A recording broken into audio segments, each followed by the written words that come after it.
नाम है मनराज सिंह। मैं चौथी कक्षा का विद्यार्थी आज आपके सामने प्रकृति पर एक कविता प्रस्तुत करने जा रहा हूँ।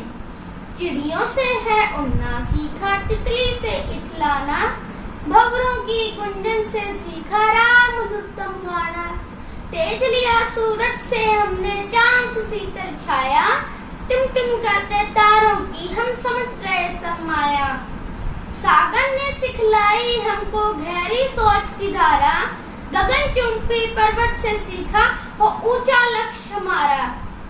समय के टिक टिक ने समझाया सदा ही चलते रहना, मुश्किल कितनी आन पड़े पर कभी न धीरज खोना। प्रकृति के कंकन में है सुंदर संदेश समाया, ईश्वर ने इसके द्वारा जीव अपना रूप दिखाए। धन्यवाद।